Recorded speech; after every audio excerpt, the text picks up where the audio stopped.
Hello everyone, welcome to the video. I'm gonna get to the lens reveal part of this video in just a moment. I'm totally being that person who makes a video about something but doesn't really get to the point of it until a little bit later into it. Sorry, not sorry, I don't know. It's my video, so I'm gonna do what I want. But before I tell you what lens it is, why don't you leave a comment down below and just try to guess what you think the lens is. And if you have no idea where to start, I'll give you a little clue. I'm using it right now. Does it seem a little tight on my face? How about now? Leave a comment.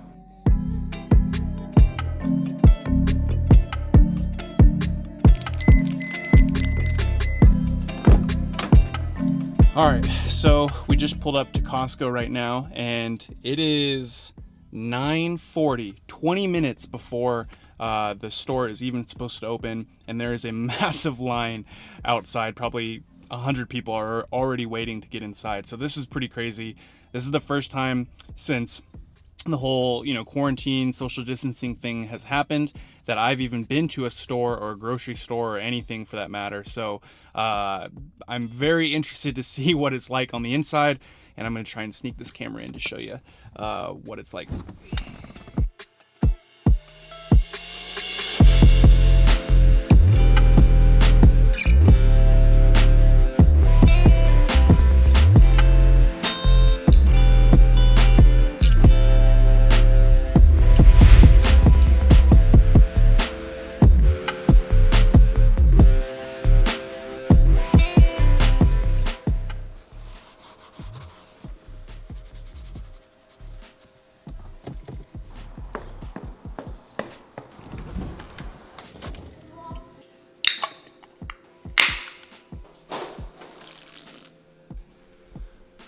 All right, so that was a bit of an interesting experience. Just got home from Costco, and like I said earlier, this entire time I've been actually at work, and so I have not gone to the store. I have not gone to any grocery store or anything like that. So that was super weird. It took like 30 minutes just to get in the store, but then once we were there, it was like basically completely empty. We almost felt like we had the whole place to ourselves, basically. So, anyways. That was pretty interesting. But have you guys figured out what lens I'm talking about yet? Any right answers? I'll obviously check down below. But let's start talking about it. All right. So if you guessed the Tamron 28-75 f2.8, then you were correct, because that is the lens that I'm talking about today. And in my opinion, that is the best lens that you can buy right now for Sony full-frame mirrorless cameras. Now, this is obviously not a new lens, so if you're hoping for something that you haven't heard yet, sorry to let you down. But yeah, honestly, this lens right here, in my opinion, is the best lens that you can buy right now. And I will preface that by saying best doesn't necessarily mean highest quality.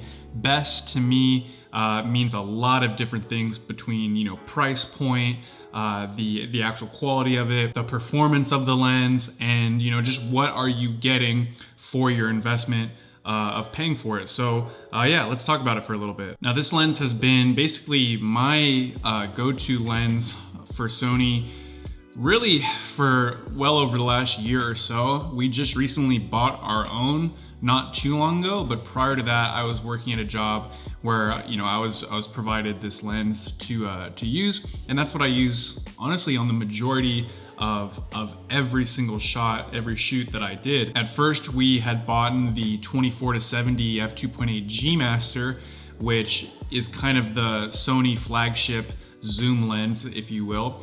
And it's a great lens, absolutely nothing wrong with it, other than the fact that I think at the time it was something like $2,300 or $2,400 US for that lens, whereas the Tamron, let's see real quick, it comes in at $879. You can buy it for $879 right now, which is almost a third of the G Master price. And so I remember at the time thinking like this, okay, the G Master is a great lens and all, but for that price point, I feel like we can do a lot better and maybe get, not just one lens for $2,400, but get 2 or if not 3 different lenses that we might need. Now, like I said, this is not a new lens. It came out in 2018, and in fact it won the DP Review best zoom lens of 2018. So like I said, this is obviously a bit of an older lens, but in my opinion it still holds so much value for the price, for what you're getting out of it.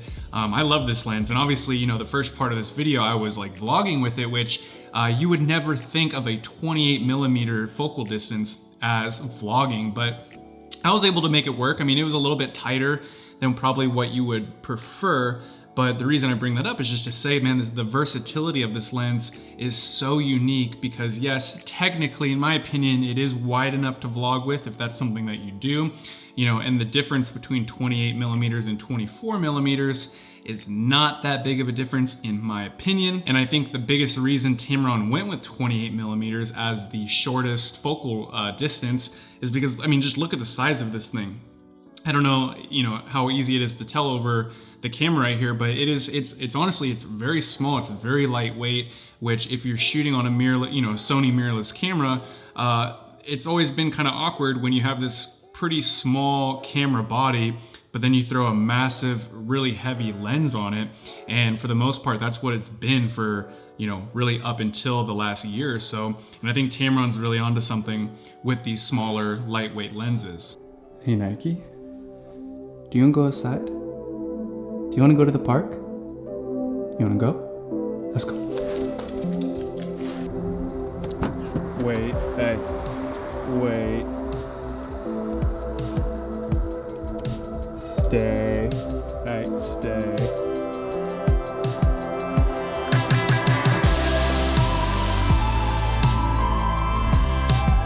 What are you doing over there?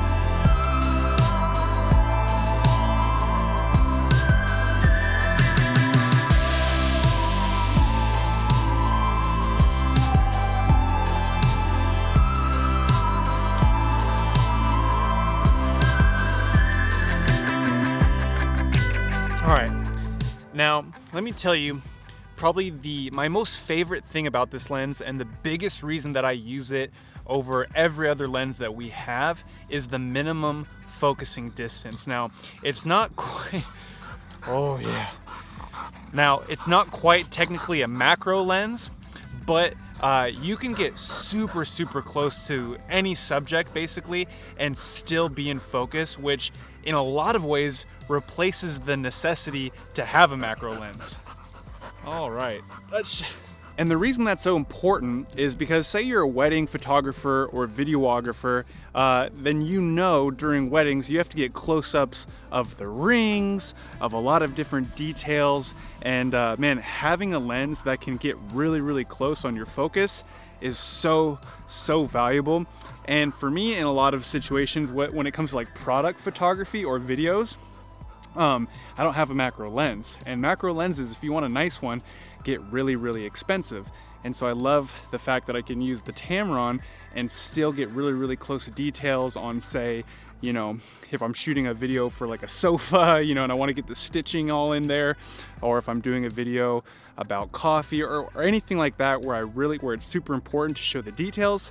This lens is awesome. Oh my gosh, okay. It is like such good weather outside right now, which is awesome to be outside and enjoy the sunshine, but it's making it really hard to film, so I had to go find some shaded area. But so I kind of want to finish my opinion on this review by saying this. I know we're not really in a time to be talking about, hey, you should go buy this or you should go buy that. Like, I know for a lot of us, money is getting very tight right now, so hopefully you don't feel like this video is in any sort of way me trying to convince you to buy something, because I don't really care about that at all. I'm just trying to give you some insight on my experience and my opinions on what I think is one of the best lenses that you can buy right now. And I'll also say this too. Okay, we are not going to film here anymore. All right, so what I was going to say is that for me, and this has been a change in philosophy over the past couple of months, but for me, one of the biggest reasons why I really enjoy this lens, and honestly just zoom lenses in general, is the versatility behind it. And like I said, that's been a change of philosophy for me, because before I was all about prime lenses and really low apertures, and you know, I've had some opportunities to shoot on some really nice expensive prime lenses, and those are great and those are fun and those will always be there.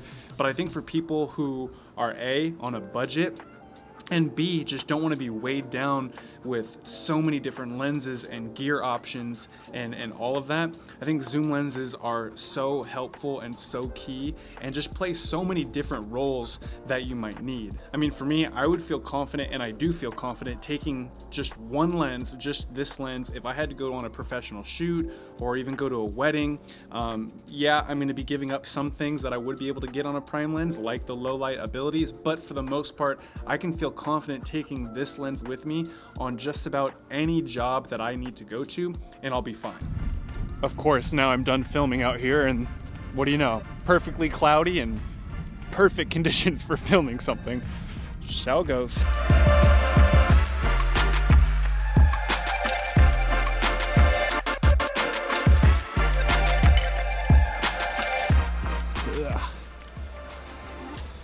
Go, go. Good boy. Hello.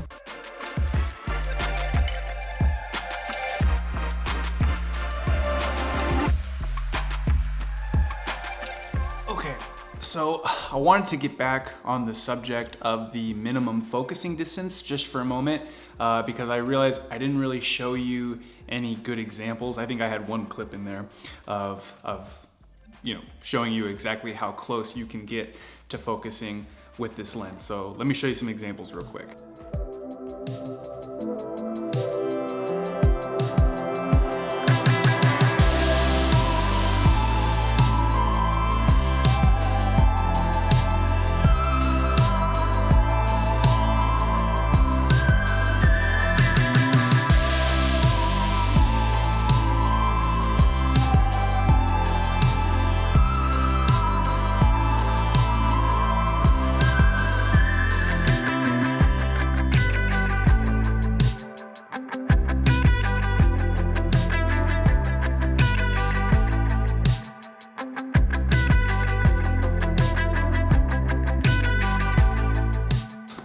All right, and that will conclude what I guarantee you is the worst lens review you've ever seen in your life. But you know what? This is a lot more fun for me to make, just being, you know, stuck inside the house, or limited inside the house, I should say. And yeah, definitely different than my normal videos, my normal reviews, but I had more fun doing it, which at the end of the day, that's all that really matters. So anyways, I do actually hope you enjoyed the video. If you did, make sure to hit the thumbs up button, subscribe. I made this goal, and I keep forgetting. I made this goal like a month ago that I was going to try to like shout out, hey, subscribe to the channel at least once a video, like preferably at the beginning of the video where most people are watching. But for whatever reason, I can never remember to do that. So anyways, if you made it this far and you haven't subscribed already, I would appreciate you hitting that little sub button. Yeah, I would love to just continue to have all of you watching the videos and along for the journey. But anyways, thank you guys. Seriously, thank you so much for watching. I hope you're doing all well at home. Stay safe, stay home, all that jazz. And until next time, see you in the next video.